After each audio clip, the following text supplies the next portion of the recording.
Good morning. My name is Vinny Schiraldi. Welcome to today's forum, Rikers and Oral History, co-sponsored by the Columbia School of Social Work, the Columbia Center for Justice, and the Columbia Justice Lab. As you all know, Rikers situation, the toxic and chaotic situation out on Rikers Island has gone from bad to worse over the last several years, with this year violence, stabbings, slashings, and deaths all increasing over last year when I was Commissioner of Corrections, which was a terrible year. I'm not bragging about last year, and this year's worse. And often in that sort of mix of numbers and data and legal arguments, the real human beings that are in Rikers Island, either working there or living there and incarcerated there, can be forgotten. Reuven Blau and from the City Paper and Graham Raymond from the Daily News, as reporters, have consistently fought to remind us about the real human beings, the real facts, the real stories of what's going on inside Rikers Island and city jails.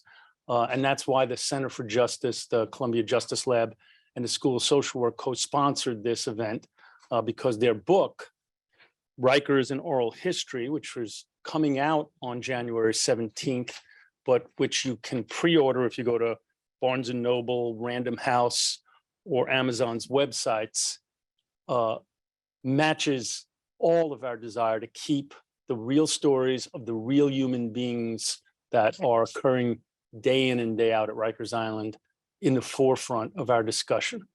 So without any further ado, I'm going to introduce Cheryl Wilkins, the co-founder and co-director of the Center on Justice, who's going to moderate a panel discussion with Graham and Reuven about their book. Thank you all. Good afternoon, all. Thank you for coming and participating in this very important discussion. And definitely want to thank Reuven and Graham for coming through and doing such a wonderful job on telling the stories of the folks who are directly impacted by Rikers Island in general. And so, again, thank you, gentlemen, for coming through, and I appreciate y'all for telling us a little bit about the stories. All right. Now, Graham, I just want you, before we get deep into the stories and why you felt the need to include narrative in the description of what was happening on Rikers Island, just give us a description of Rikers Island overall, in general. What are we talking about? Where is it located? Sure. It started as a very small island in the East River that was expanded to about 413 acres using the landfill from the construction of the Manhattan Street Grid, and also from dump sites and other things over a period of decades. And it was actually, in addition to having a couple of small debtors' prisons on it, before the turn of the 20th century, it was also a huge dump, and you could actually see the fires from the Upper East Side of burning trash, and you could smell it from the South Bronx. And the first big Rikers jail, which the New York Times called a model of modern penitentiaries in 1928, was finished in 1933. And I just wanted to read a little bit of the cornerstone. It says, "Those who are laying this cornerstone today hope that the treatment which these unfortunates," of course, this is 1933, so we would never use that word today, "will receive in this institution will be the means of salvaging some lives which otherwise would have been wasted." It's kind of a strange, archaic way of describing what the purpose of Rikers was. But anyway, in the 80s, the number of jails expanded greatly up to about 11 because of the overcrowding and the increase focused on arrest, and then the population swelled to 20,000 people, and then it has dropped over the last 20 years down to under 6,000 and about 5 jails. So that's where we are now. Okay. And also, can you give us an overview of the Rikers and Oral History book itself? Yeah, sure.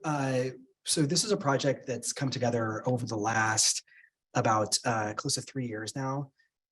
Graham and I were approached, about the topic. We had worked together at the Daily News, and talked about the need for kind of a larger look at the entire system and Rikers Island as a whole, like kind of a look back at some of the history there.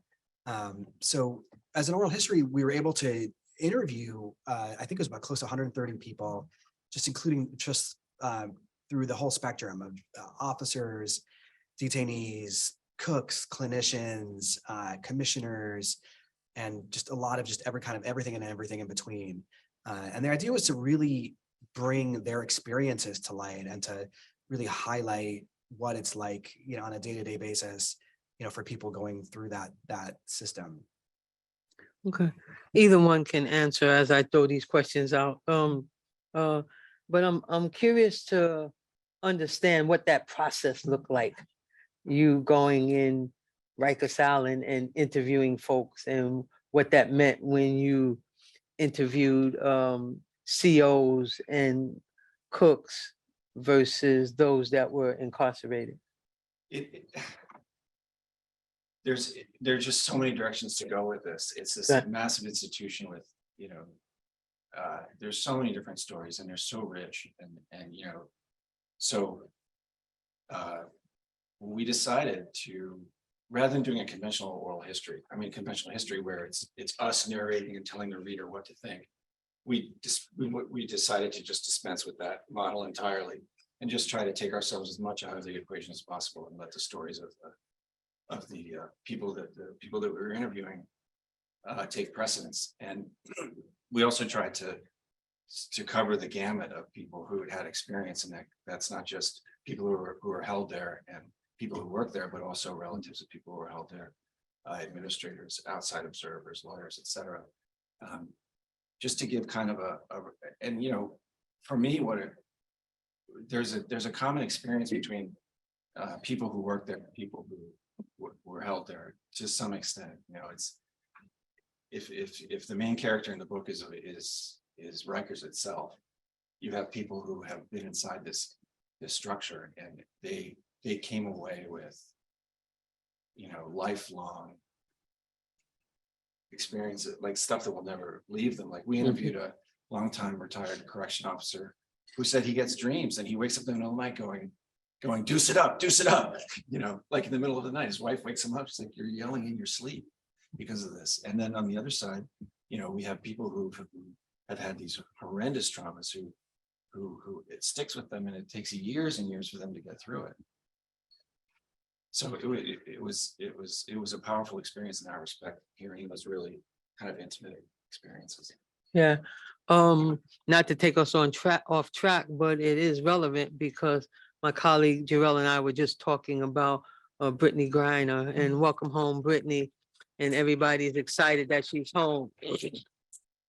And the first thing that we thought about was the trauma associated with, her being incarcerated, and is anybody talking about, the therapy that she will then need, just to try to sleep at night, and so, yeah, what did it mean for the folks who were a part of your interview process, and them talking about the trauma associated with being in Rikers Island? And that's not just folks who are incarcerated, that could very well be correction officers and cooks and other employees. Can you talk a little bit about that? Yeah, absolutely. It's one of the things that really stuck out for me. Like Graham and I have covered this for, between us probably, at least 20 years. And we do the stories day to day, we see the numbers, but we didn't really have over the years this opportunity to kind of really collect these kind of stories and hear these experiences. And one of the stories that really stuck out with me was at what point I interviewed somebody who had done some time, kind of a long stretch. And he told me that he would go to the bodega And somebody once approached him, like the clerk at the bodega approached him and said, like, oh, I know you've done time. And he said, what do you mean? Like, how do you know? Like, what? And then she said, because you never smile, so she called him Smiley. But this is years after he had been released. And he was like a, tough guy, but he was sharing the story just to illustrate like how just damaging the experience is. And this is just one story that we heard, over many similar stories like that. I mean, it's just this intense and just incredible sort of trauma that's with you. Just because you're released doesn't mean that you don't carry it along with you as well. Like, we interviewed somebody who was there when they were younger. He's in his 40s now, I think 40s or 50s now. And he described, fighting over the phones and having to sort of beat somebody up so he could show the rest of the group that he could, that he was tough enough to use the phones and not be taken advantage of. And here he was, I mean, it's got to be 20, 30 years later talking about it. And you could really see just sort of the trauma and like how deeply affected it was, all these years later about like how he was kind of forced into this sort of behavior that he was questioning now. Okay. So what I want to do now is just throw out some themes that was highlighted in your book and have you elaborate on them, if that's okay. Sure. First thing comes to my mind is solitary confinement. Yeah, okay. I mean, solitary confinement, it's I mean, one of the things also in the book is what we realize is that like we talk to people throughout, like 70s, 80s, 90s and odds now. And, there's what happened essentially was that these issues kept on coming up over and over and over again over the years, including solitary confinement. And, there's an incredible big movement now to kind of limit or restrict the use of it. And again, like, when this is reported, we see numbers and we don't necessarily get a chance to hear people's experience going through this and how it's sort of incredibly damaging this is. I interviewed Dr. Homer Venners, who was the kind of chief medical officer in Rikers, and he talked about just one of his first experiences on the island was going and seeing that unit and, kind of seeing that suffering and understanding the medical role, which is essentially to approve people coming in and into that unit, and struggling with like why that made sense or why they were, kind of contributing to it. And, they went to the DOC officials and to City Hall and said, like, look, we need to stop doing this, or we need to really limit this. And their argument was like, why? They couldn't understand that there was, an argument to do that. So he essentially created his own data and his own research, which showed, how damaging it is and how counter-effective it is essentially, is to do. And meanwhile, we're in an age where, recently Laylene Polanco passed away in a solitary confinement cell in a, reporting showed that she had, seizure condition and should never have been there to begin with. And that really kind of captivated a national audience and a national movement to change those rules. And it seemed, Mayor de Blasio had held a press conference saying, hey, we're not going to do this anymore.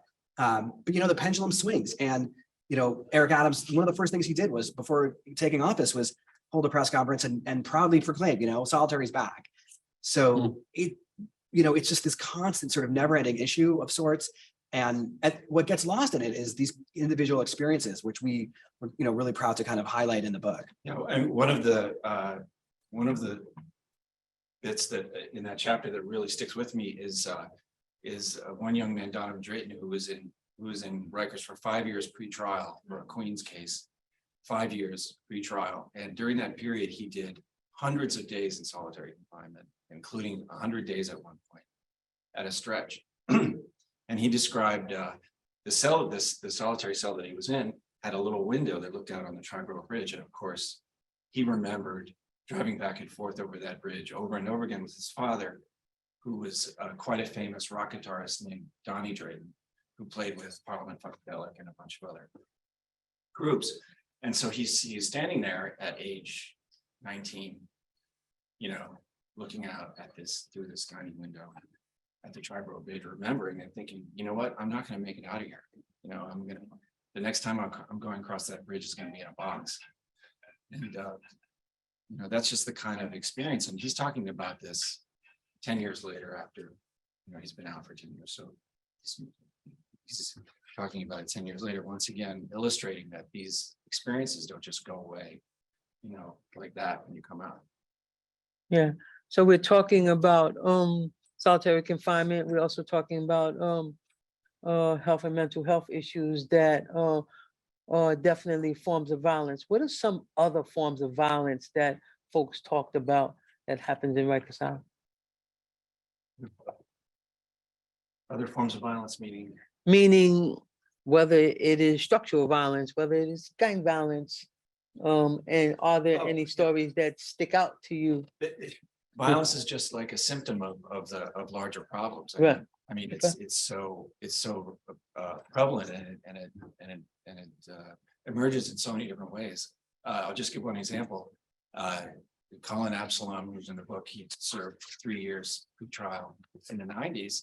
He goes in on Christmas Eve and he immediately gets jumped by a group of Trinitarios, which is a gang, and he's unaffiliated.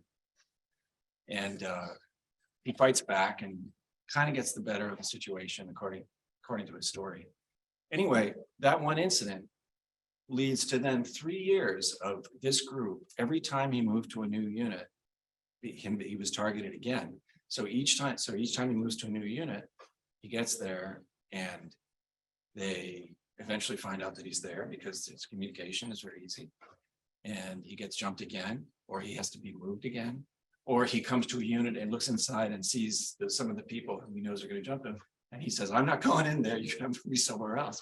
This goes on for 3 years, the entire time that he's there pre-trial. That's just one little story about how, and one way that violence presents itself.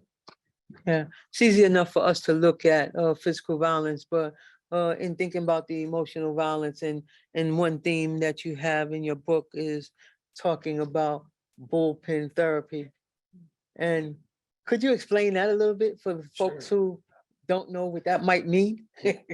Bullpen therapy is it's simply the act of going from Rikers to court and back, which sounds like a simple thing. And in many jurisdictions, it is a simple thing, but here, and this has been a problem for decades, you just can't seem to make it efficient enough. So these are, you go to court and it's often a 12-hour ordeal.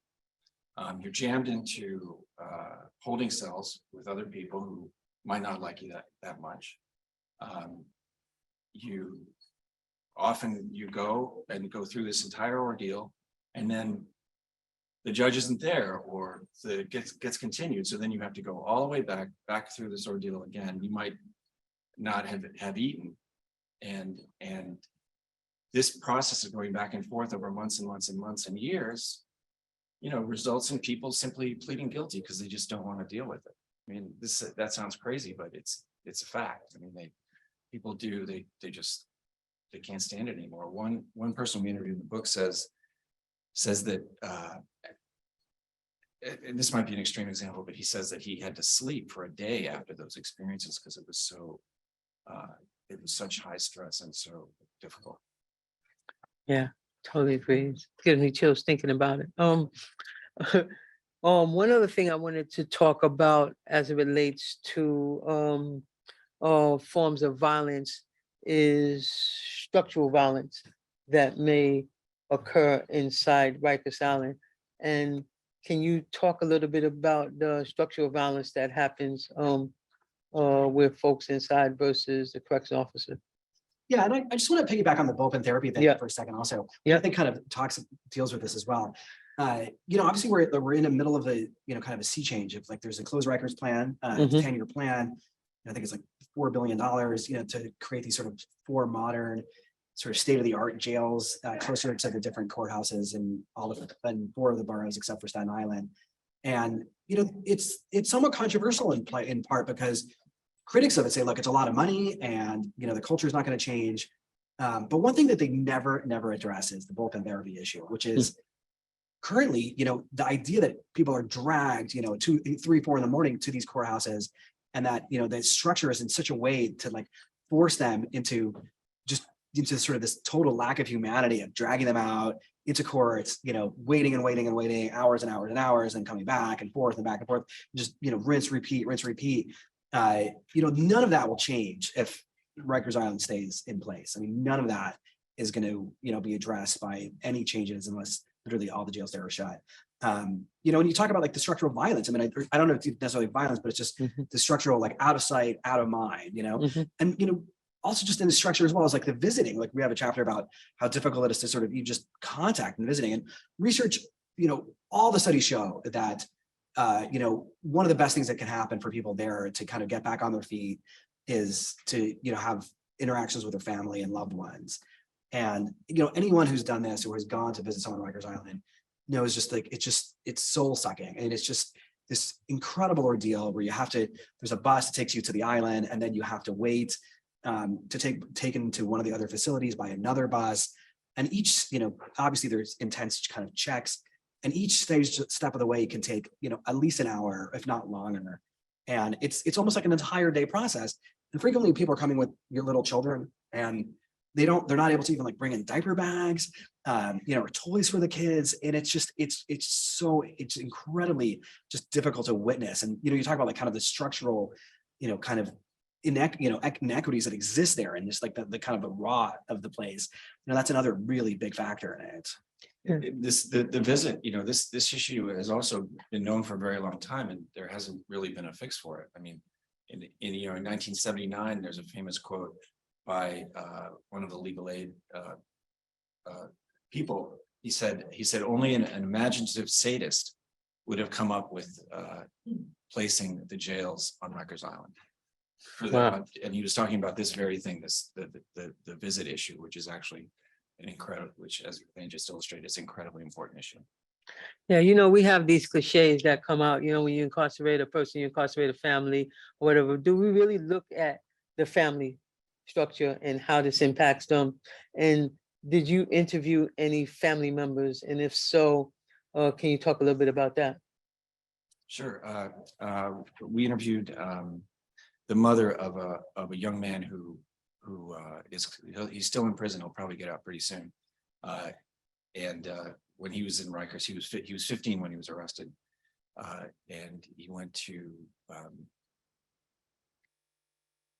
Rikers when he was 17, and she talked about one night she went to visit him, and she's rushing to get there in time. There was a deadline by the time she was supposed to get inside, and she gets there 10 minutes early or 15 minutes early.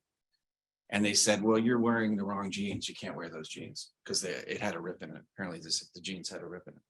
So she had to go all the way back out, go back through the system, go all the way back to her car, put on some sweatpants and come all the way back. And by the time she got back, it was just after the deadline and they wouldn't let her in. So they sent her away.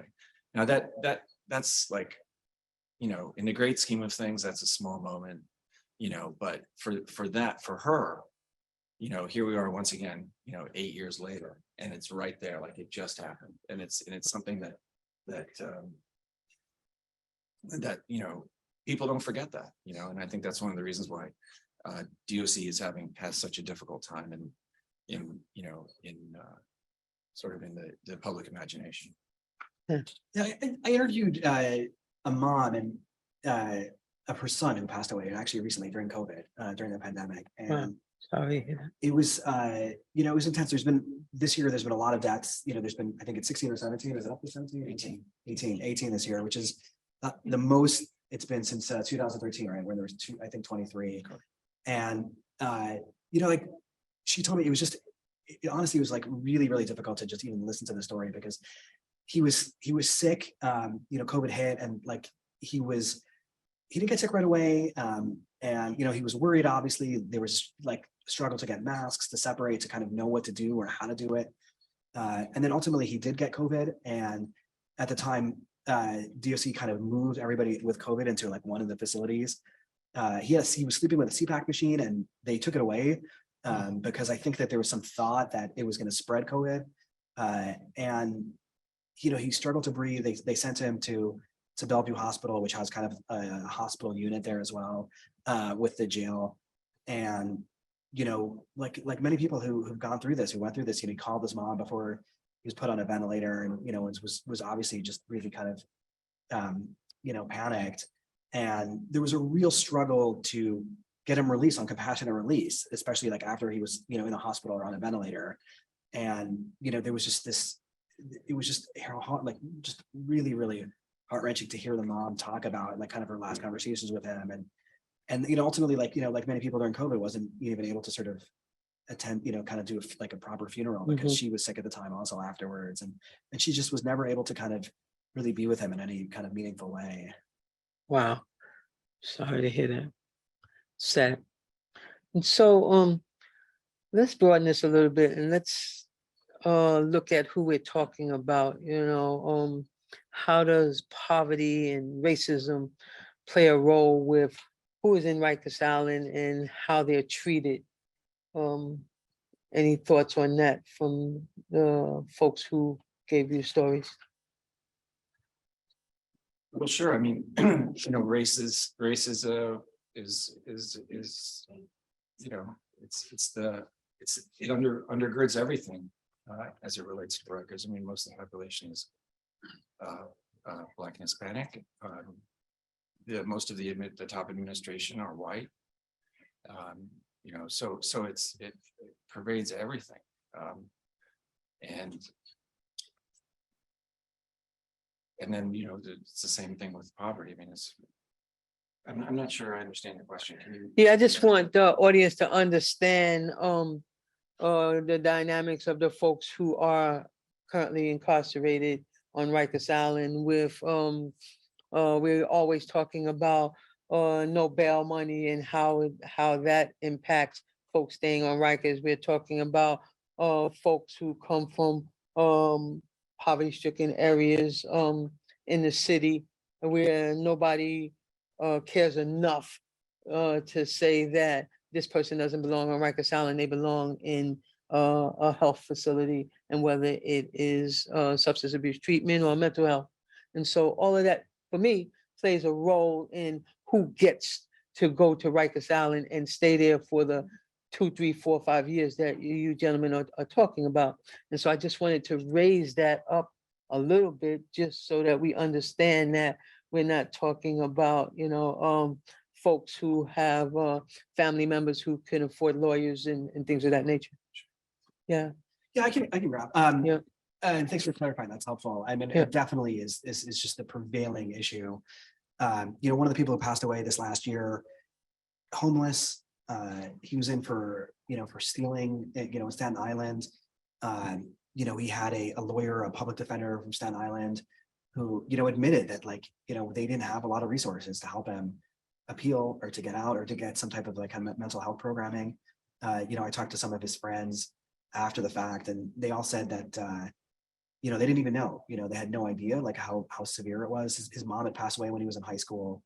And, you know, he had a brother who was out of state and just didn't have the support network that many others do, you know, kind of from more affluent communities and, you know, different racial backgrounds. It was just really, it's almost like the solution that we seem to have, like as a society, for crimes of poverty or crimes of mental illness. And he also had a mental illness issue and was struggling to get kind of medication there and proper treatment.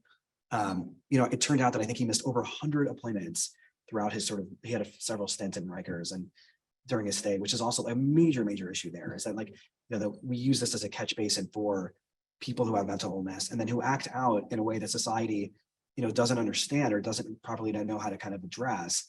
And it's just always, you know, it's hammer and nail. It's, you know, you have mental illness and you act out against the law, you're going to Rikers Island. And it just, you know, it's honestly, you talk to medical experts and they say it's the worst place to put someone because this is a community that is incapable of, or like struggles to to follow very strict rules and guidelines. And, you know, it just gets worse. You know, it's solitary confinement. Yes. You know, the inability to get to kind of medical care.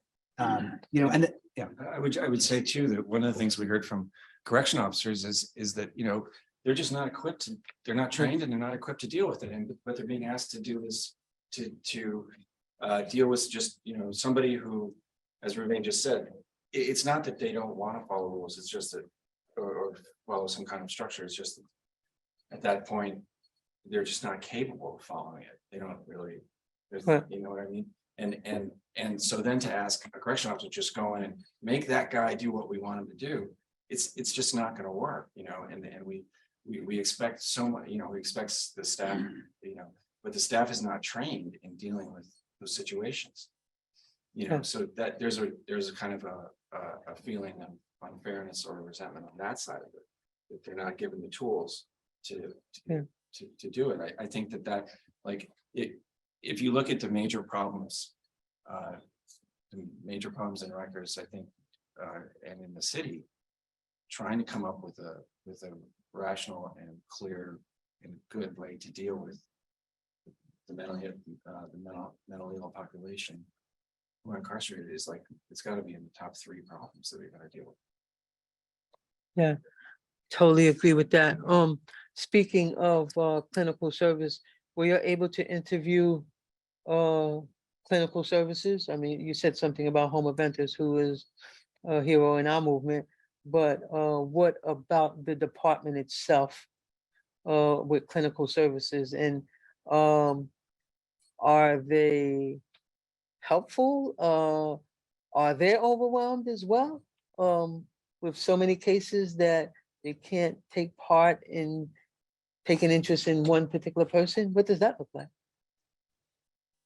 Yeah, it's intense. I mean, I Yeah. think like everything in Rikers, it's sort of, there's so much that's wrong. It doesn't work. I think, we interviewed some clinicians, all former, because it's, very difficult for them to talk while they're in the moment. But I think there's just an incredible frustration on their part about not being able to sort of, properly care as much. And that, so there's stories about sometimes they would see people and, they wouldn't get appointments, or like they would get the appointment and the person would say like, I've been trying to get an appointment for weeks, not being, I think over time, and this is kind of one of those interesting things that has kind of evolved over time at Rikers, is that for a long period, I think definitely during the 80s, where the inmates were allowed to kind of walk to the clinics by themselves, and there was a little more kind of leeway in getting there. So I think this wasn't as much of an issue that it is today. And now for kind of safety issues, they need an escort by a CO, by the correction officers. And frequently the correction officers are overwhelmed themselves and don't want to, kind of bother to take them. So it creates this incredible sort of kind of systemic problem of missed visits. And almost every single time there's been a death recently, or any major kind of medical, like kind of payout where, the city has to pay out a lawsuit over like some major medical issue, it comes back to this issue of like, they're literally not getting like just the basic medical care, that's necessary. Gotcha. All right, so this is a random question. It's just probably something I'm thinking about. Give me a story that moved you or surprised you. When I'll tell one that's sort of that's both kind of moving and funny. It's the book is really layered. It's not just like a grim, recitation of stuff. There's a lot of different, it's like Rikers itself. It's filled with all kinds of craziness. But anyway, so we interviewed John Boston, who was the head of the Prisoners' Rights Project at Legal Aid, and he told a story of going on a tour of a jail fire safety system. And so they're going through, and they come to a door that's locked, the fire door that's locked, and through that people would, hundreds of people would go if there was a major fire. And he says, can we have the key? Can we have the key? And so like an hour later, the key appears, and that's not a good response time for going through a fire door. And so they finally get through this door, and they look out onto the fire escape, and the fire escape is there. And then they noticed right in the middle of the fire escape is a tree that's been growing through the fire escape, blocking the way out. And this tree is maybe three years old. So this is a fire escape that had not been checked for 3 years, and through which hundreds of people were going to go. And it's this kind of studied indifference, I guess, to something like that is such a basic thing, something that just that stuck with me, Wow. and then the other thing that really stuck with me is there was a man named Ronald Spears who was beaten to death in Rikers by a correction officer in 2012, and murders like that are unusual, highly unusual in the correctional system. So I don't want to suggest that. But his sister Nellie Kelly, who now lives down south, is I interviewed her, and now we're 10 years later from his death. There's a whole saga that she talks about in the book, which is very interesting. But the thing that sticks with me is that she talks about when she makes spaghetti sauce, she can hear her brother in her head going, make it spicy, make it spicy. And she's like, I'm not making it spicy, you know. So this moment, you know, that they have, that she has in her mind about her brother is still there all these years later after this horrible thing that happened to him. Yeah. What about you? Yeah, for me, I think there's two that really stick out. I interviewed a woman, and I asked her kind of about like the first day. You know, we had a chapter about first days people to experience, and it's always, you got just some incredibly vivid kind of stories, and just because it's so memorable for everyone. And she talked about how she was kind of in a holding cell. I think it was on Rikers itself, and they had brought in somebody who, you know, was struggling from drug addiction, and everybody had just kind of finishing, I think it was dinner. They got like these, you know, sandwiches for dinner, and they had just finished. And this other woman was brought into the cell right after everybody had finished eating. And she was famished. She was just starving hungry. And she was begging the officers to, you know, to give her a sandwich or something to eat. And they not only were they not giving her food, they were like eating takeout. I think it was like McDonald's or whatever it was, Burger King. And they were laughing at this woman, and she was just really struggling. And they threw away their food, and they kind of there was like the garbage can in front of the holding cell. And this woman was so hungry, she like had reached into the garbage to kind of eat their leftovers. And it just stuck with me, just like this incredible kind of lack of humanity, like that you would, you know, you wouldn't, I can't think of anyone in the world that you would treat this way. And then like how indifferent it has to get, like how bad it has to be for you not to see this other person and their like kind of basic needs for food, to do that to someone. It was just really kind of incredible. And I also like on a sort of more kind of cheerful side though, like I interviewed Ronald Tackman, who is famous for quote unquote escaping from Rikers a few times. And he told some just amazing anecdotes about how after the second time he did it twice on a van. And whenever he was being transported, the officer would tell him, I know you're going to do something, you know, please just don't do it on my shift. Cause I got a family to pay, like to support. Just don't do it on my shift. Don't do it on my shift. And sure enough, he did. He had another escape attempt, which is kind of detailed in the book. And afterwards, you know, he came back to the cell, and the officer just came by and thanked him for like, you know, doing it on another officer shift. So I know it's kind of a funny way of looking at the whole story. Oh, that's awesome. That's awesome. One last question before we go into Q&A. What do you want to leave people with in your experience in listening to all of these stories and within your book? Yeah. Well, look, we're not, we're observers. We're not practitioners. We're not experts in changing, you know, we're not, I mean, I don't pretend that I know how to run a system like this in any way. We're just observers. And so if you look at the last 50 years of the jail system, what I see is, you know, today is that the old ways don't work.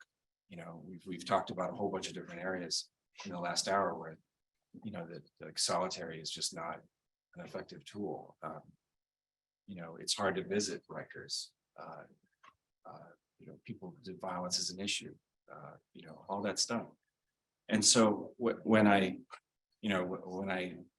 to talk about receivership and what's the building new buildings in the boroughs and all of that stuff, to me, it's like,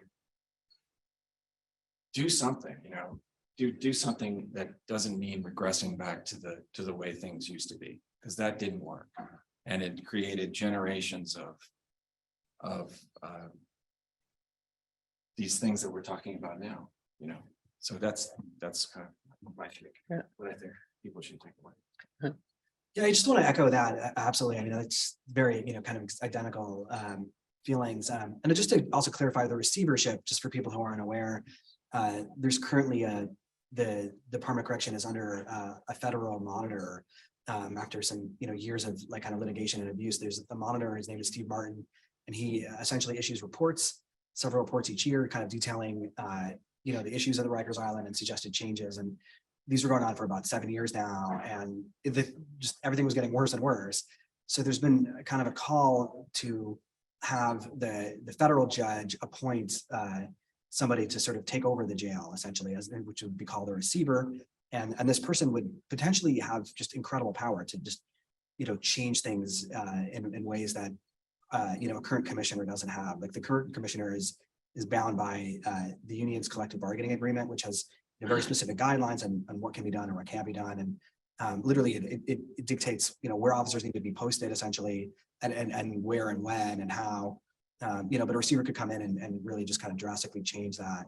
So there's just been a lot of kind of push from the activists to install somebody like that to take over. There's also some confusion. Like the mayor has said, well, why do we need a receiver? Like the federal BOP, the Federal Bureau of Prisons is a mess. Like, like obviously, isn't any better than Rikers. And that's really confusing the public essentially. Like I'm pretty sure he knows that's not what this would be. This would be the judge, the federal judge appointing someone, potentially somebody who has either, experience running an agency or public agency or potentially experience in the jail system to kind of really take it over and almost kind of start anew, in some level, like just kind of screw, So anyhow, that was the receiver part. But the takeaway for me is it's also to me, we do these stories day to day on, the number of stabbings and slashings going up, the number of, fights, use of force incidents, how they describe it in the jail system. And, what's often really lost is the actual people behind these numbers and their stories and their experiences. And, I'm just really fortunate, feel very grateful to get an opportunity to amplify these voices, to the public in a way it's just not typically heard. This is a population, we talk about the geography of the place, it's out of sight, it's out of mind. And it's weird to say that in New York City, it's such a big place, it's such a dense place, but really most people in New York City have never been to Rikers, probably don't know how to get there, and that's by design, right? Like it's so closed off, it's so, kind of behind closed doors. And society seems to sort of accept some level of, well, it's Rikers, do the time, they did the crime, they should do the time. But, no one's sentenced to death, no one's sentenced to a stabbing or slashing, no one's sentenced to a sexual assault. And, on the flip side, the officers, they're not, no one signed up to do, triple shifts and to, kind of struggle to how to maintain, facilities and understaffed or, it just really hope that people can kind of see these stories for what they are and get a different kind of richer understanding of why there's just, this isn't working and why there's, really, really, kind of a crisis right now there. Yeah, and we appreciate you bringing these stories to the forefront because yes, I'm in an academic institution and we live and breathe statistics. However, it's the stories that complement the statistics that have an impact on making change. And with that, I can go home and now think about this as a person, and real people are going through these things and families are going through these things and correction officers are going through these things as well. And so I definitely want to say thank you for many years of service and bringing this to the forefront. Thank you. Thank you so much. Thanks for having us. So if you don't mind, we're gonna do a little Q&A for a little bit and see whether anybody have any questions that may have been made. Oh, and for those in the audience, I'm going to have to repeat your questions so that folks at home can hear you. All right? Yeah, Need to that's talk fine. in here? Yeah, do. Okay, thank you for documenting the stories. I was curious to know if any of the people that were detained had disabilities that you spoke to, and how did you get any information about that? And also the children of the detainees, did you have any documentation from them? Yeah, I mean, one of the guys I interviewed, Danny Rice, he's still incarcerated. He's upstate now, but he's in a wheelchair. And I mean, it's almost laughable, like what he experienced. It's like, during COVID, they started, they stopped visits, but they kind of slowly phased in video. You could do kind of a teleconference visit. And because he was in a wheelchair, he couldn't actually, they didn't have like the right size for him to squeeze in for a video visit. And so he couldn't do a visit. Like he was completely just kind of locked out of anything like that. I mean, there's a unit on Rikers, I guess you're familiar, it's called NIH, the North Infirmary Command, where, people with like disabilities or health, really kind of extreme needs are there. And we really try to kind of highlight like how, it's a difficult place to be, but it's incredibly terrible for somebody with disabilities and with, any kind of, sort of unique physical ailment. I interviewed somebody by the name of Lloyd Haynes, and he had a very unique condition, and he has a colostomy bag, and he had a very kind of specific one. And the first thing he did when he got arrested, he said, like, look, I have a very specific kind of issue, and here's the one place in New York City where you can get these materials, like, and I'm telling you that, like, you know, in a few weeks, I'm going to need additional ones. My family can bring them in, or you can get them directly from this clinic. And sure enough, like the rules were set up in a way that his family was not allowed to bring them in, and they didn't listen to him, and they didn't order from the clinic. And he was suffering, just incredibly suffering through, you know, when he ran out of the bags, he had to reuse them, and obviously like had an infection, ended up in the hospital. And you know, from day one, like there was an easy explanation for how to treat this, and they didn't. So anyway, those are just kind of real, you know, kind of short examples of that. And what did you say, something about children? The other one was stories from the children of the detainees.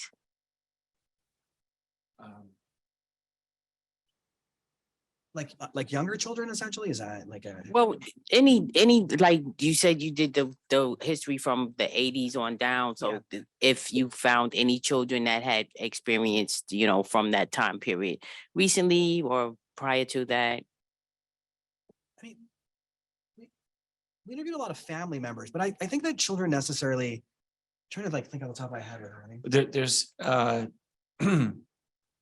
well, of course, in the visits, you know, when you're trying to bring your kids to visit your loved one in Rikers, it's an ordeal, and a lot of people just don't do it for that reason, because it can be so traumatic.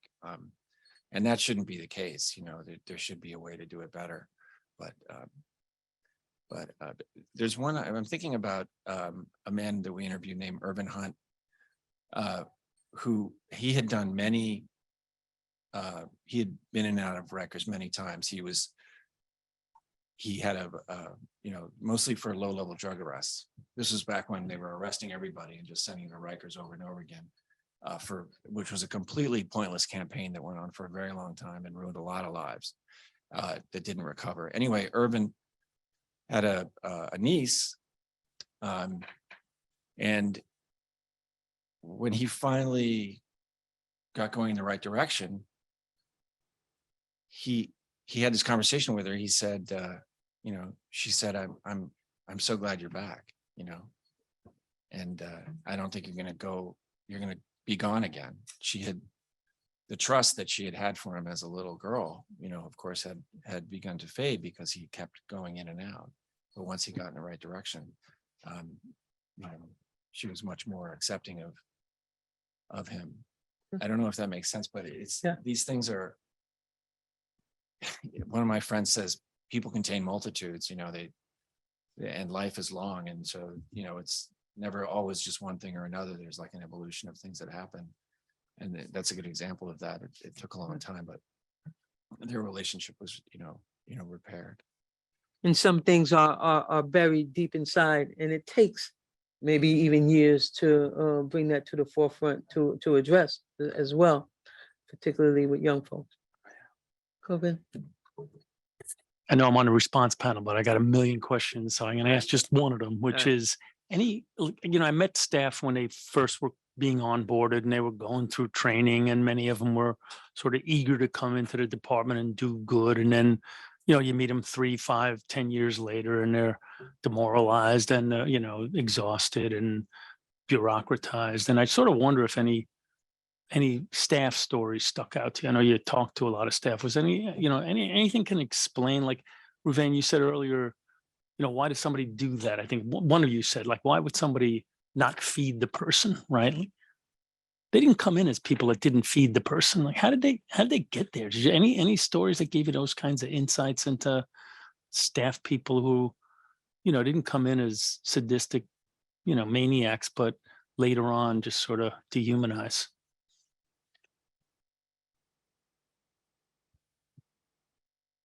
That's a tough question to answer. No one's going to admit to that, but it's an incredibly hard job. It's a very high stress job. It's like watching a construction site, you know, half the time and the other half is like trying to manage an explosion. I mean, it's a very tough job. And I think, you know, the training could be better.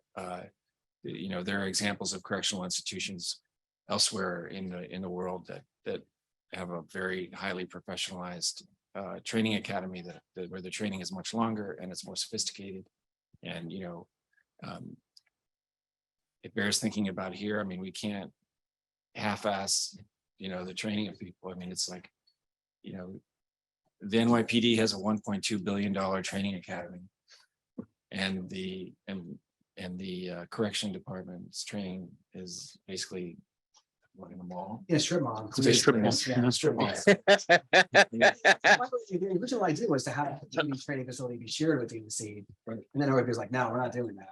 Like, no space for you at all. Like, but I think that is telling about how society views correction officers, right? Like, this is gigantic, brand new from scratch facility, and they couldn't carve out the space for, several hundred officers a year to be trained there as well. Like, and that was like, NYPD just didn't want to share the space, didn't want to, and then the mayor, the powers that be thought, okay, that makes sense, right? That we're going to continue doing this as is, and that somehow is going to, change anything. I think what jumps out at me is we interviewed somebody who Graham and I have known for a long time. His name is Sidney Schwartzbaum. He's a former president of the Association for the Assistant Deputy Wardens Association. And he talked about, I think it was one of his first days seeing, I forgot how, I don't remember the whole story, but I remember, I don't know how it happened, but there was an inmate who ran up on one of the fences and just really badly cut himself. And he just was remembering this, like all these years later, about how it was just, it was blood everywhere and just the sort of violence that existed around him. And he kind of almost talked about it as like there was a moment in his life where his whole perspective changed, like how dangerous of a place this can be, how he had to kind of operate in that kind of existence, and how he just changed. Like it wasn't like an overnight moment, but like I think the way he described it was like it was just such a memorable moment, in his experience. And then he talked later about how somebody had like threatened to commit suicide, and there was some miscommunication among staff, and the person actually did ultimately. And he had like remembered that he was like a few hours off from the moment, and all these years later also remembering how he, had like, wishes that he was there in that moment to kind of save this person all these years later as well. Yeah, it's I also think that the number, and I'm probably gonna be off on this, but I think last time I heard is saw this a bunch of years ago, but they do for the pension, they do this accountability of how like the age expectancy of correction officers. And if I remember correctly, I think it's like some crazy number of like, I think it's something like 56 years old. And I think it's the lowest of like almost all the city workers. And I think that when I think I did a story about it years ago, and I asked me like, why, I mean, arguably like other jobs in the city are kind of more labor intensive.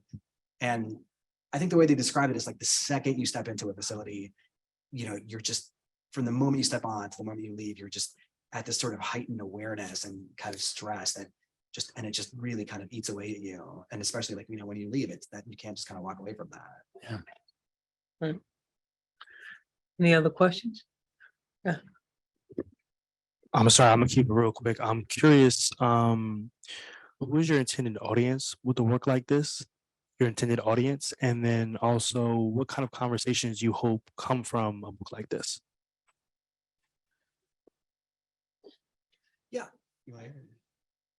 Well, we wrote for a more general audience. We didn't write for a specialist audience. I mean, like people who were immersed in the world. We wanted people to. Again, one of the themes is that these stories don't get out. Retired correction officers don't tell their stories. People who have been incarcerated, nobody. A lot of times people don't even ask. And it's amazing what happens when you sit down with someone and they start talking. So we wanted these stories to get out as widely as possible. So it's not.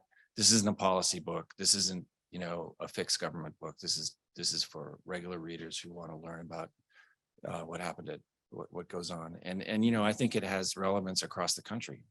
I mean, there are trends happening in jail here that are happening in other parts of the country. There are increased deaths in some jails, just like there are here. So I think it has resonance outside the city as well. Okay. Well, gentlemen, go ahead. One last question. I have a comment and a question. First, I want to say thank you all for Can you look, talking to the mic? I want to just say thank you for writing the book, although I worked on Rikers Island for about 8 months. And so I heard so many of the stories that you shared. But I have a comment and a question. And the comment is, one thing I heard you all say is the use of the word inmate. And the first thing we need to do in thinking about any of the people on the inside is to humanize them, because language does matter. You know, my father served almost 25 years in prison for a crime he didn't commit, and he wrote something called a language letter, and the importance of using humanizing language. So when we say people are detained or people are incarcerated, they are just people. And so I would just encourage you all to think about the ways in which you refer to those people who are on the inside. Yeah, I think we in the book we use the word detainees, which is also a little, we need.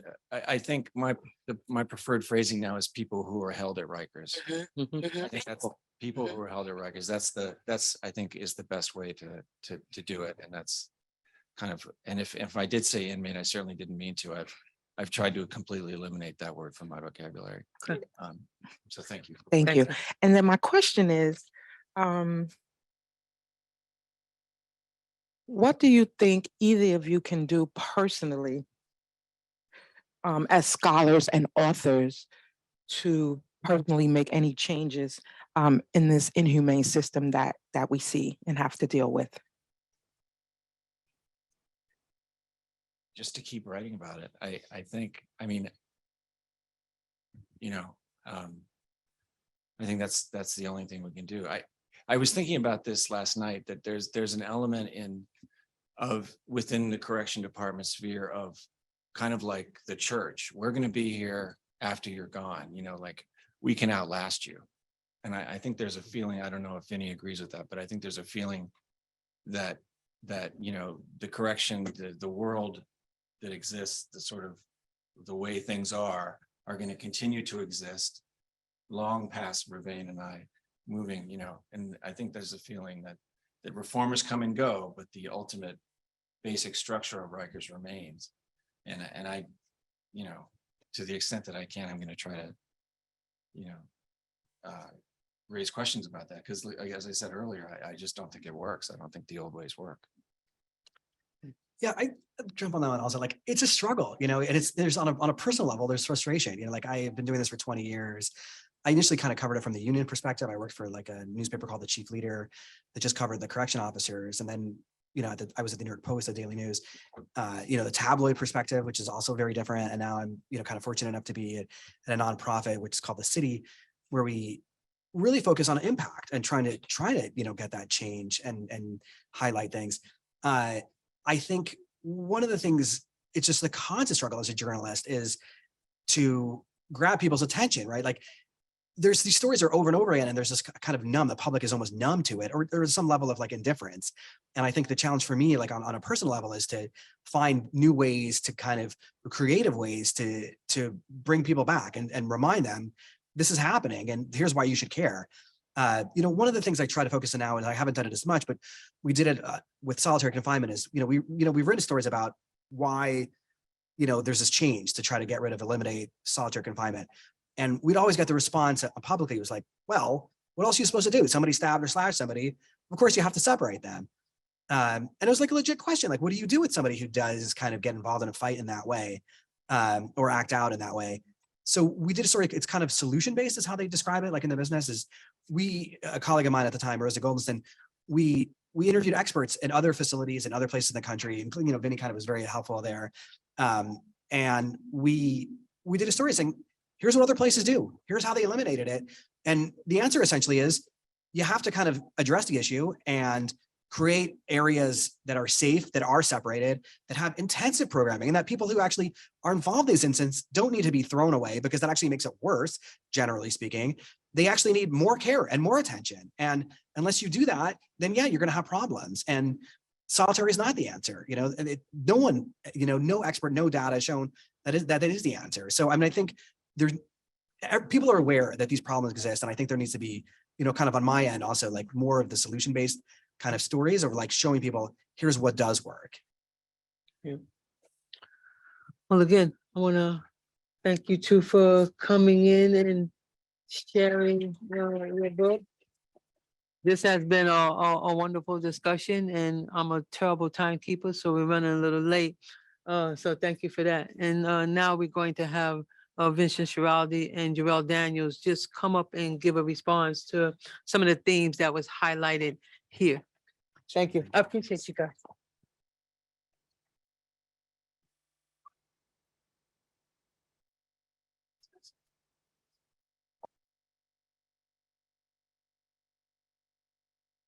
All right, these are my two experts, my go-to guys. If you could just give me a brief synopsis on who you are and why you're here and what makes you an expert.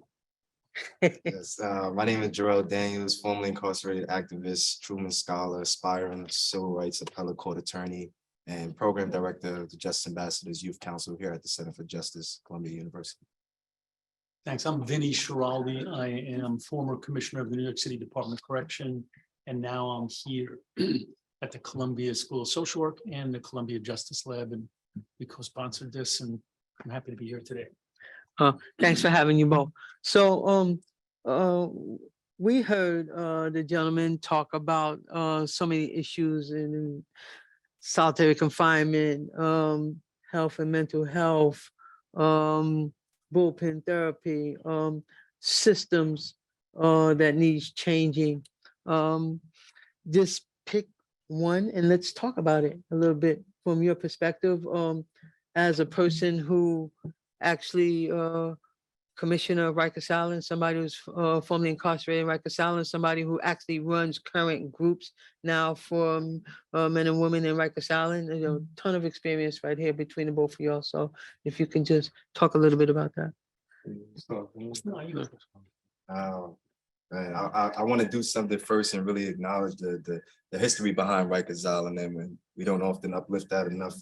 The Riker family and their inheritance of this land mass, and all of the racial policies that came out of it, and his role in rounding up Black people and selling them back into slavery in the Deep South. But the conditions of Rikers persist from that racial construction of Rikers Island. It was racially motivated to have this institution created for people to be housed there. We knew that it was going to be predominantly occupied by people of color, particularly Black and Hispanic people. So I wanted to frame whatever I'm going to say around the history behind Rikers Island, more importantly. But I want to start with really, the people who are on Rikers Island who are innocent. My case is unique. My charge is unique. I was guilty of what I did, and in fact, the current American system is designed for people to be held accountable through incarceration for breaking the law. But the people who are on this, hellhole, who are there because they shouldn't be, because something went wrong in a police arrest or something went wrong in a court filing, and people are there, having their humanity deprived from them. My case, a little bit about that is I was indicted in a 41-count gang conspiracy in 2012 with 9 of my friends who I grew up with in the South Bronx, and one of them is actually here with me today, Damo. And Damo was wrongfully convicted, right? And everybody's not going to be, an outspoken person around their challenges, the things that they've overcome. But this is a friend of mine that I grew up with, and having him and going through this court process, being charged with a shooting he did not commit, and then ultimately losing the trial and being convicted and sentenced to 7.5 years. He was the youngest person in our indictment. He was 17 years old. And most people don't notice there's only one facility on Rikers Island for adolescents, right? It's the RNDC facility, right? So me and Damo and 2 of our other friends who were indicted with us, we're all young teenagers, and we're sent to this place, being charged with the gang indictment, for whatever took place in society. But as you just said about the violence and the culture, we didn't have a court hearing and then the judge determined Rikers Island was the outcome. We went literally from the precinct, drove straight to Rikers Island. That was our introduction to our incarceration. I went to court. I was processed for court 2 days later, and I didn't even make it to court. Stepping into the bullpen, was assaulted by another person. Then how that whole situation ended, I was group assaulted by officers and ended up being sent to the hospital because I had a mild concussion and the fractured arm, right? So, you know, this was my introduction to Rikers Island. I'll never forget that day, and I didn't make it to court, that first court appearance. And the judge asked what happened. And I said, well, you put the pieces to your own puzzle together. You charged us with the gang indictment for having a rival turf conflict. You have us in one building with people who are also charged in a rival conflict, and you having us go to court on the same day. You're having us involved in altercations in the same building. There's no separation. So you really don't care about our safety or well-being because you have us housed together, right? So don't act silly when we get to the courtroom and you see that people were involved in altercations and stuff, and we don't get to make it to court. But I just, you know, I wanted to open up with Damo's story, because imagine, you know, having to go through this hellhole, and coincidentally, we were just talking about this a couple of days ago, you know, being in a coffin, like, but alive. Like, that's what it's like to be confined in a cell. You in a coffin, but you're alive.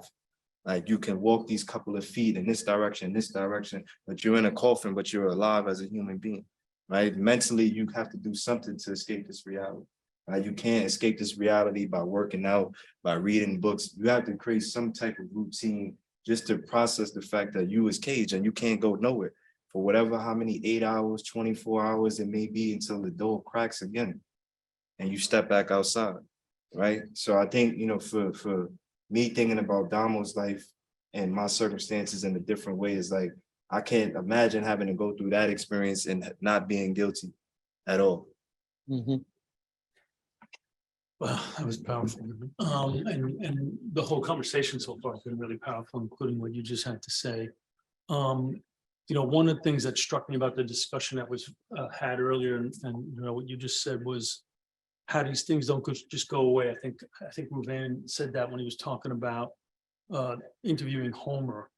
Prior to my becoming commissioner, you know, I was here at the Justice Lab, and an attorney from Florida asked me to be an expert witness on a death penalty case in Florida, in Jacksonville, of a guy who's my age, I'm 63, and who was locked up when we were both 16 years old in the mid-70s, right? And in the process of doing it, I reached out, I think I reached out to you and the Fortune Society, other people, and interviewed 5 guys who were locked up in the 70s when they were teenagers. I interviewed the head of the Board of Correction and the president of the board and the executive director of the Board of Correction. So it wasn't like to write a book like you guys did, but it was to present an affidavit in a death penalty case and then to testify. And of the 5 guys I interviewed, 3 of them cried on the phone talking to me. And every single one of them said, there's never been a day that's gone by that I haven't thought of some of the terrible things I saw at Rikers Island. These guys, it was almost 50 years since these guys were locked up. And so, you know, this has a profound impact on people's lives, and people who are incarcerated, people who work there. I was only there 7 months, and I wake up with nightmares about the things I saw. There's 14,000 cameras. So we were watching some of these terrible things happen, you know, in real time. And your question about, you know, what can we do to sort of turn this around? I don't think it needs an incremental fix. I mean, this needs a watershed disruption of the problems. And the folks who work there, again, during this conversation, talk about like how they know what to do because that's what they've done. And none of them, there's no intermixing of people from other jurisdictions, from Europe, from other places where jails don't run as savagely bad as they do in New York. And so it's very hard to penetrate the notion that we know that we need more solitary confinement, which some staff feel, because that's what worked before.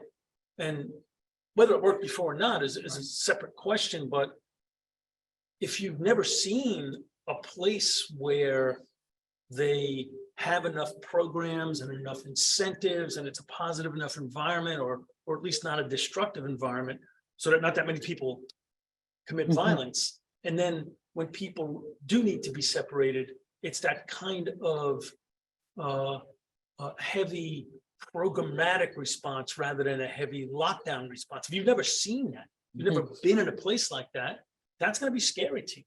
You're gonna have to trust this new commissioner or the new board of corrections or the new mayor who says, oh no, do it this way, because this will work.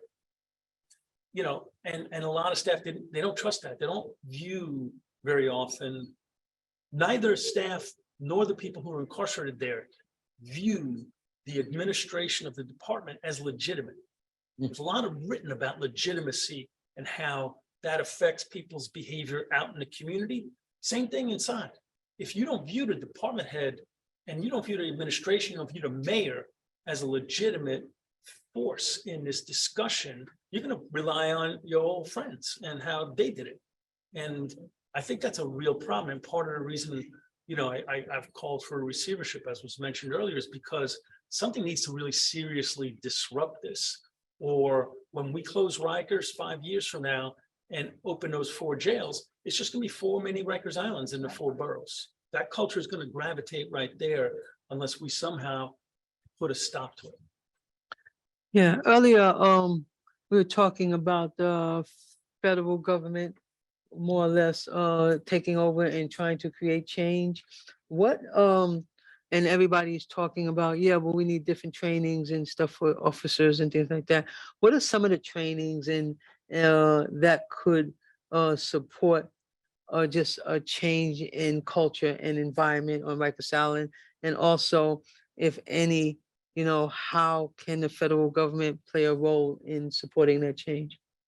And You know, when I was at Rikers, we brought in some consultants to help us with the young adult units, because the violence there was 3 times higher than it was in the rest of Rikers Island. And the rest of Rikers Island was pretty damn violent. So 3 times was bad.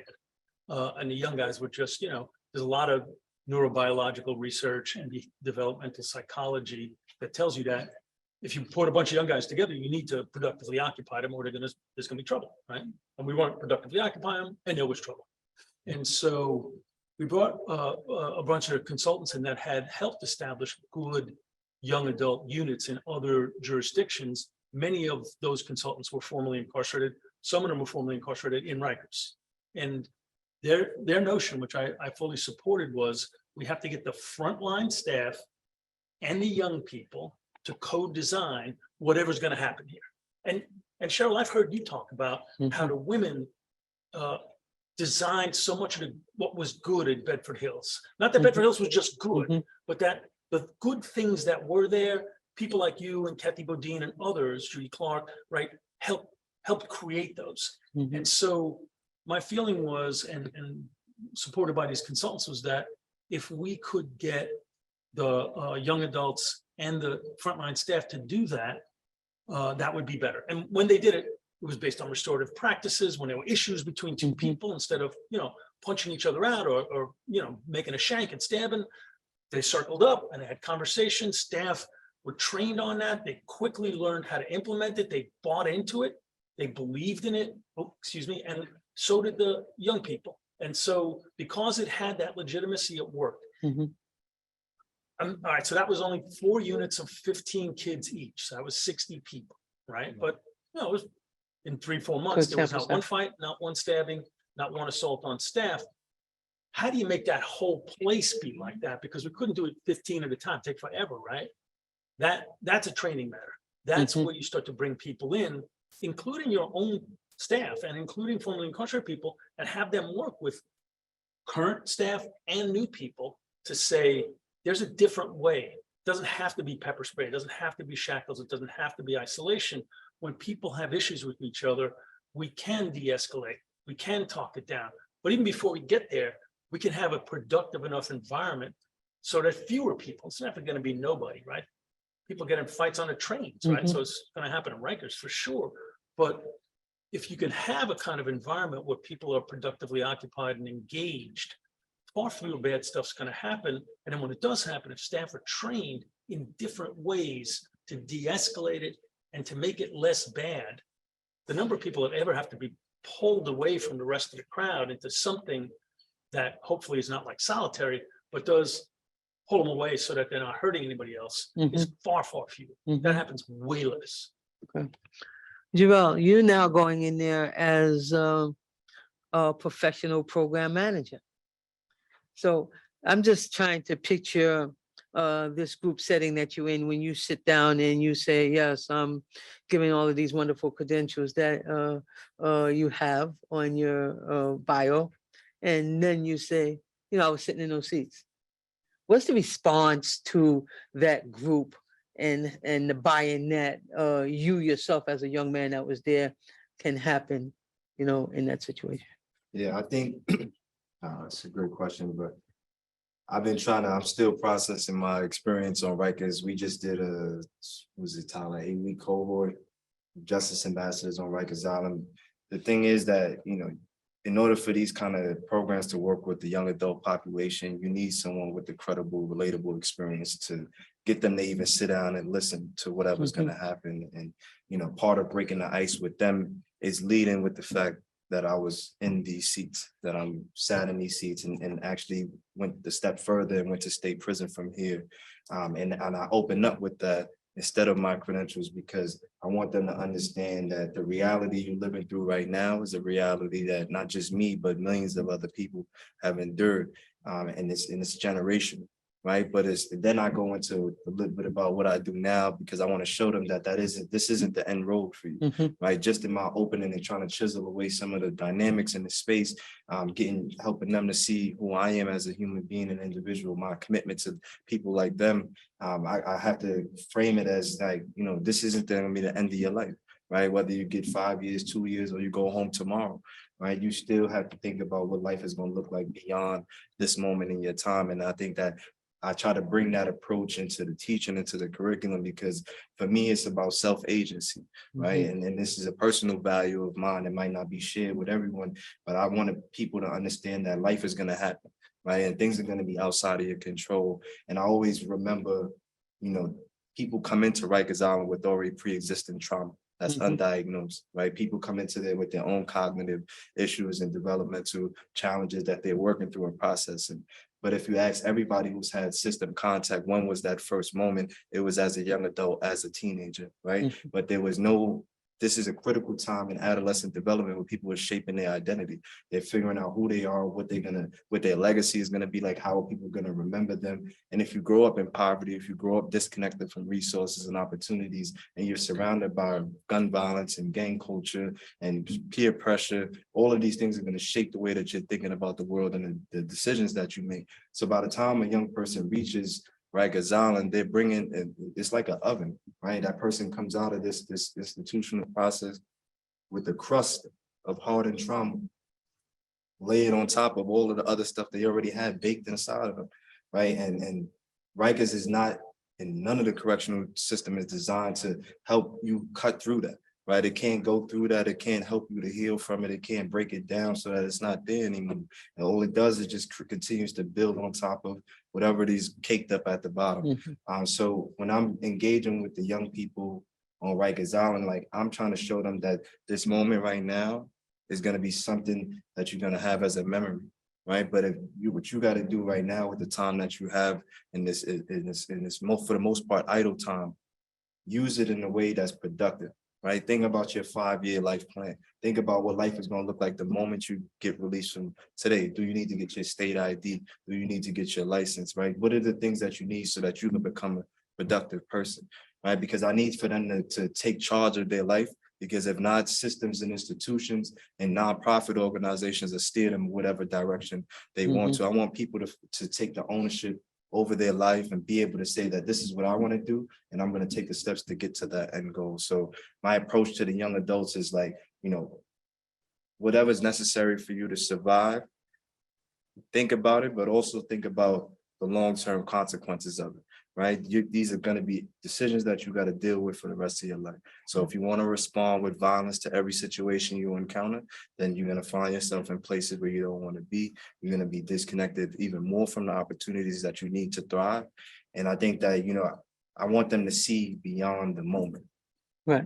And imagine if the system was designed to support that. I mean, so Yeah. you guys are going in there and you're swimming upstream, but imagine if you were swimming with the stream and that the department valued that in a way that structured the whole place so that some of the stories that Rayman and Reuven told weren't true, so that we made it nice to visit your families. Yep. And we helped you get your ID, and we hooked you up with housing or welcomed you in, so that when you come, you don't have to wait an hour and a half to get in for an hour program that maybe you're gonna be 45 minutes late to because we didn't unlock the doors fast enough. That was Like- experience. But totally. I used to volunteer there. She used to come home just before I was commissioner. And she used to come home smoking, like, because my wife, unlike me, is always on time for everything, even early for everything, right? And the whole system almost seemed designed to repel people who are trying to give help. Mhm, But imagine if it wasn't that way. And mhm. it doesn't seem that hard to No. imagine that the city of New York could have a department.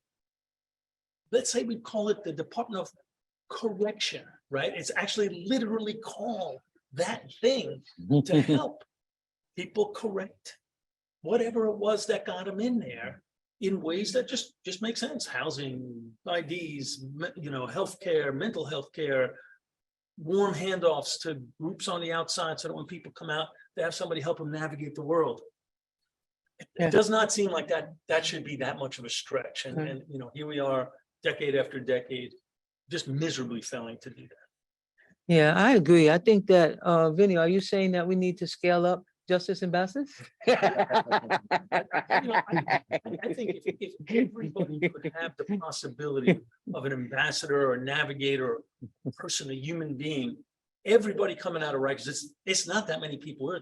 We're 8.5 million person city, and there's 6,000 people there, less than 6,000. Mhm. Could every single person there have at least the opportunity? Maybe you don't want it when you come out. Maybe you want, I know I got it, I'm on my own, or I got family, or I got somebody. But imagine if everybody just at least had that one Mhm. opportunity where somebody's gonna be, hey man, I Yeah. got you. I'll pick you up at the gate and we're gonna go right to this, that, whatever, Yeah. this, that. It's gonna be different for everybody, right? Well, this has been awesome, and I can go on and on. I'm good at having conversations, Yeah. horrible at timekeeping. But just again, want to thank you both for coming on. And kind of want to give like about 5 minutes of Q&A. Anybody have any questions for two gentlemen? Vinny, you Question mentioned now. the program. Sorry, you mentioned the program from that that was in RNDC to 4 units. Mhm. Just talk a little about the sort of old line resistance that you got to that program, which just a very small number of people were involved. It was only about 30 or maybe 20 at the max, but it was all this resistance and all this Yeah, hubbub about it. That's, so, I mean, one thing we tried to do is, I said to the warden and I said to, the captain, all the people up and down the line, including the frontline staff, I'll change rules for this place, right? Like if lockdown is 9 o'clock at night, and you think people should be up till like what, people need an escort, they don't need an escort. Like, so I said, I can make up some rules for this to just experiment and see if it works. One thing we did was everybody started with an A, we called it. So if you had lost your privileges, we wiped that out because we said this place is so messed up. You might have lost your privileges for reasons that if you're here, you won't need to lose your privileges. So you're starting with everything, right? And the union actually, during the training, the union rep came in and said, don't listen to that. You gotta run this like all the rules, like don't, if you stick your neck out, you're gonna get in trouble and then you're gonna be fired. So that was one example. But I'll give you a better example, which was we organized a family day. Now remember, everybody's gonna have contact visits. So we're bringing the families in, we're bringing all the young people in. Many of them lost their contact visits day one, like you, they got in a fight right away, right? And sometimes they got attacked, but sometimes they attack somebody to prove they weren't going to be pushed around. And so this one guy was reportedly, I was told, was the head of a pretty serious gang, was violent on the outside, was violent the second he got there as a little guy. So, maybe he was trying to prove something, and never had a contact visit, never ever. And he was there almost 2 years. His girlfriend was pregnant when he came in. So he never touched his son, right? Wow. And now he's going to get to do that because it was family visiting day and everybody was coming in and his girlfriend was coming in and she was bringing his son. So I'm preparing my remarks to speak to that group and to the families, and say nice things about how their sons have done. It was all boys, young men. Because, I wanted their mothers and their wives and their girlfriends and their fathers to hear that. And And staff comes in and say, you got to look at this. So I go and look at the camera, and this young man and another young man who was the head of a rival gang, but we worked it out that they would be together, they'd be okay, and they were okay, right? The random search team, you know, they were a random search team, decided that day to go to RNDC and search that unit.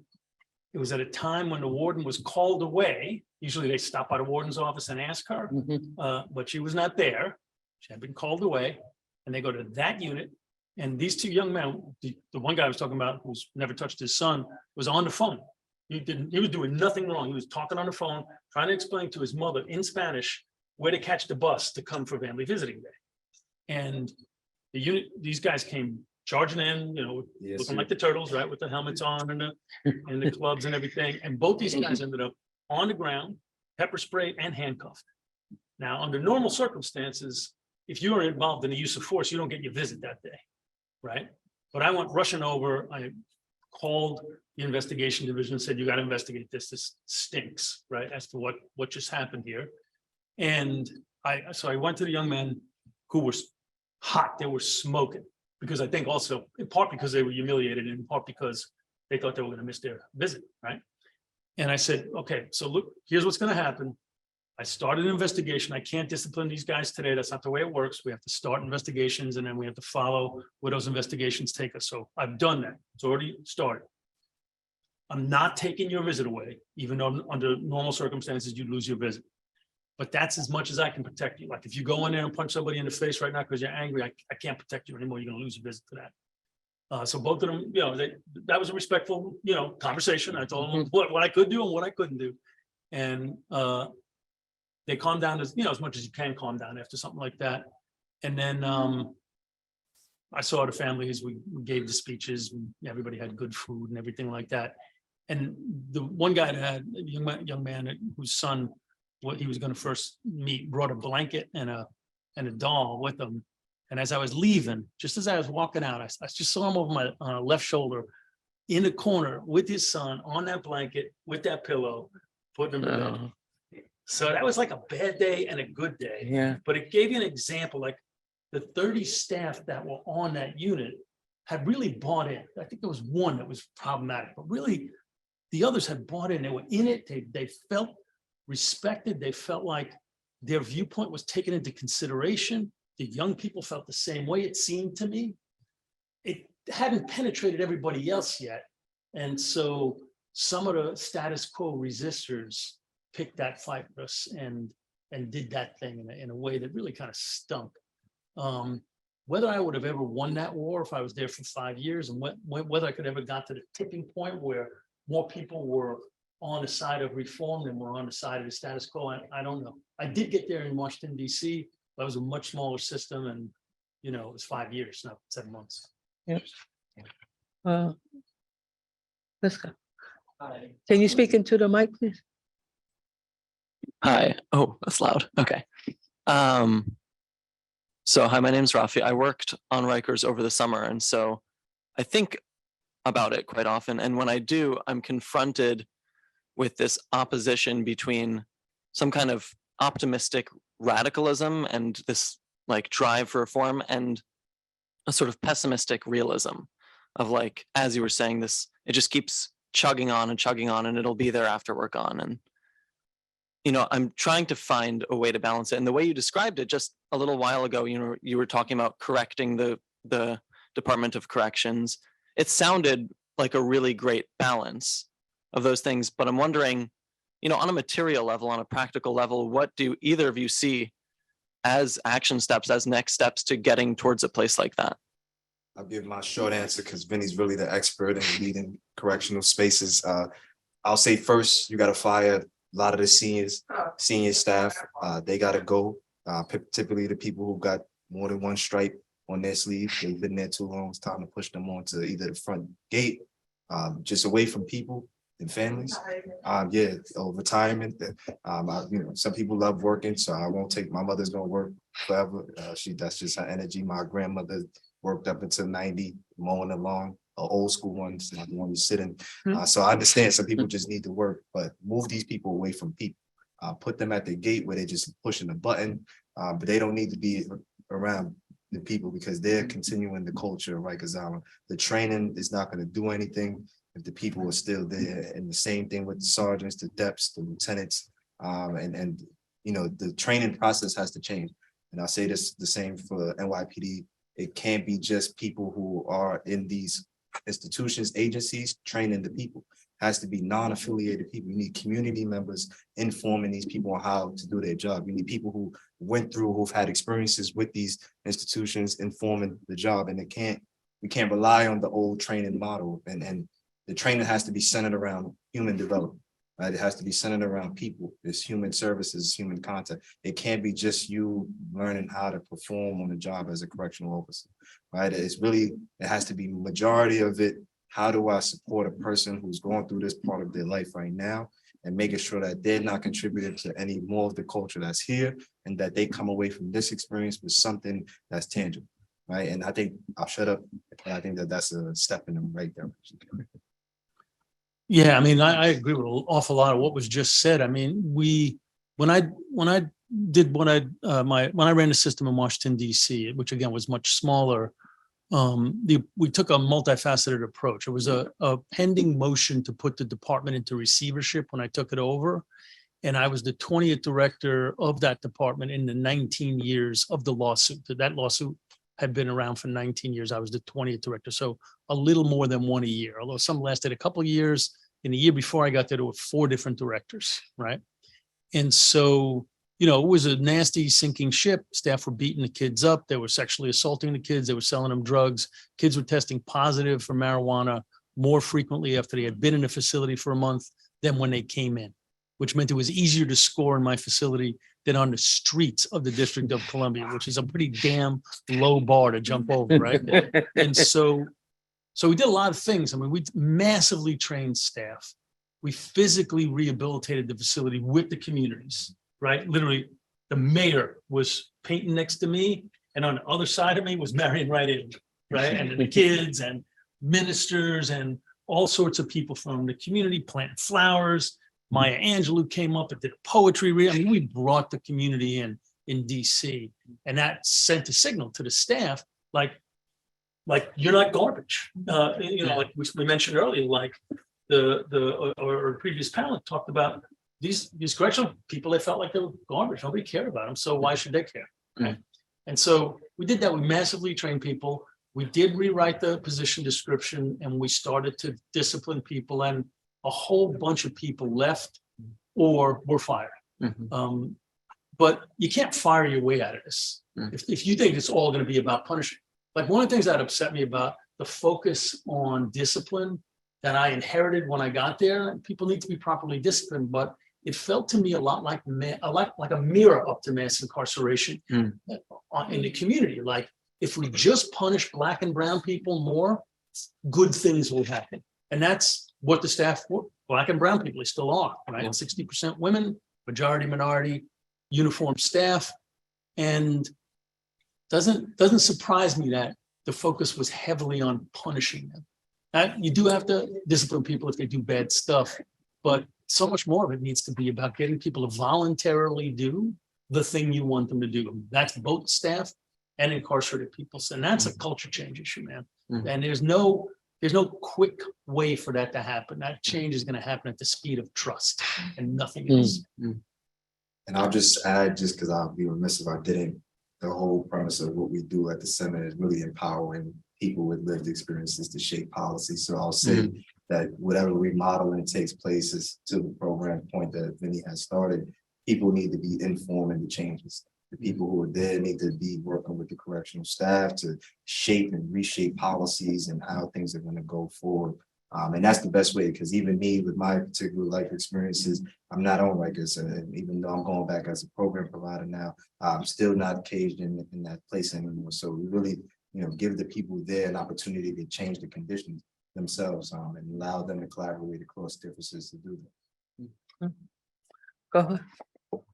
All right, I have a question. As a formerly incarcerated woman, I often hear so much about the men's prison and what's happening there. Do you have any plans to expand what you're doing into the women's facilities? I would hope so. I mean, we got an invitation to bring programming to Rikers Island. It wasn't, we didn't like actively seek. So the person who invited us had told us, we want you to come in and work, bring your youth program on the outside to our young adults on the inside. And they prioritize RNDC. However, after the new year, we revisited conversations with them, and we can pitch that so that we go inside of the women facility on there. Because I agree, I think that the program should be equally divided across the facilities on Rikers. Okay. If that's it, let's give these gentlemen a round of applause. Oh, you had, I didn't have a question. I wanted to just reiterate something that Vinny said, and that is, as a restorative justice practitioner, I know that RJ works, right? And being able to help people be accountable for how they show up in their actions, right? You said circle up, they talk, they share. I think that is a way that we can really start to look at how we can make changes, understanding the root causes and effects of why people even make the choices that they make, and then help them make better choices. But we can't do that if they don't have a space where their voices are heard. Let's drop the mic on that. You know, I just want to thank everybody that who came out and listened to this very in-depth conversation, very necessary conversation. And we barely talked about data and statistics. I mean, this is all about narratives, and this is all about people's stories and how to make change and bringing that to the forefront. And so we can continue to do that and working along with including data and statistics. I think that that is a strong, and working within the system and on the outside of the system. I just, we need to push from all angles is my belief. And so I definitely appreciate all your coming in, the work that you're doing. Rikers and Oral History will be out on December 17th, January 17th. And it is now, you can pre-order at Barnes and Nobles, Amazon, and anywhere. So let's get the book and let's have it in different forms like we did today. I appreciate y'all. Have a good weekend and happy holiday. Okay. Thank you.